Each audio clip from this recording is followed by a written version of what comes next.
ஆண்டவரால் ஆசீர்வதிக்கப்பட்ட அருமையான தேவ ஜனங்களே, இன்று நாம் வாசிக்கக்கூடிய தலைப்பு என்னவென்றால் வாழ்க்கையின் பயணம். உங்கள் ஜீவன் எப்படிப்பட்டது? கொஞ்ச காலம் தோன்றி பின்பு தோன்றாமற் போகிற புகையை போலிருக்கிறதே. யாக்கோபு 4வது அதிகாரம் 14வது வசனம். ஒரு பிரசித்தி பெற்ற ஊழியர் ஒருவரின் பிரசங்கத்தாலும் புத்தகங்களாலும் மிகவும் கவரப்பட்ட ஒரு பக்தன் அந்த ஊழியரின் வீட்டை தேடி கண்டுபிடித்து பேச சென்றார். அந்த ஊழியர் வீடு மிகவும் சிறியதாய் இருந்தது. உள்ளே போதுமான வசதிகளும் இல்லை, பொருட்களும் இல்லை. எளிய தோற்றத்தோடு மிகவும் தாழ்மையாக அந்த போதகர் வெளியே வந்தார். அந்த பக்தனுக்கு மிகவும் ஆச்சரியமாய் இருந்தது. ஐயா, நீங்கள் மிகப்பெரிய வீட்டில் எல்லா வசதிகளோடும் வாழ்வீர்கள் என்று எண்ணினேன் என்று கூறினான். ஆனால் உங்கள் வீட்டில் வெறும் மேஜையும் நாற்காலியும் கொஞ்சம் புஸ்தகம்தானே இருக்கிறது.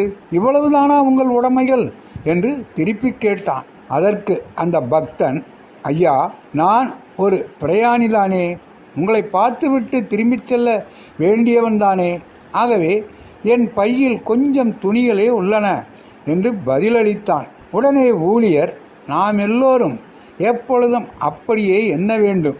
நாம் இந்த உலகில் அந்நியரும் பரதேசிகளுமாய் இருக்கிறோம். நாம் வழி பிரயாணிகள். நம்முடைய குடியிருப்போ பரலோகத்தில் இருக்கிறது. ஆகவே நான் குறைந்த வசதிகளோடு குறைந்த பொருட்களோடு வாழ்கிறேன். குறைந்த சுமை மகிழ்ச்சியான பயணமல்லவா என்றார். 1.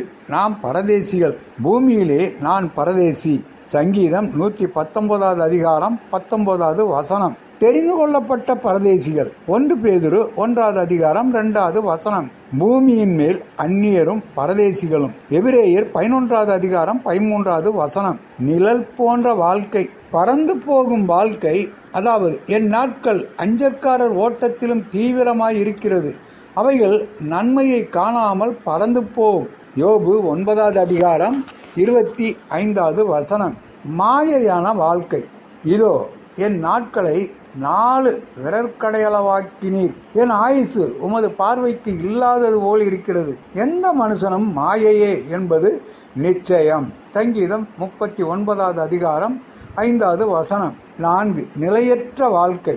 என் ஜீவன் எவ்வளவு நிலையற்றது என்பதை நினைத்தருளும்.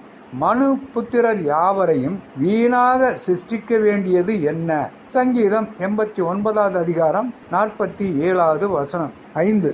வேகமாக ஓடும் வாழ்க்கை. என் நாட்கள் நெய்கிறவன் எரிகிற நாடாவிலும் தீவிரமாய் ஓடுகிறது. அவைகள் நம்பிக்கை இல்லாமல் முடிந்து போகும். யோபு 7வது அதிகாரம் 6வது வசனம். அனித்தியமான உலக வாழ்க்கையில் அனித்தியமான பாவ சந்தோஷத்தை நாடாமல் நித்திய ஜீவனை நாடுகிறோம். ஆண்டவர் தாமே நம் அனைவரையும் ஆசீர்வதிப்பாராக. ஆமேன்.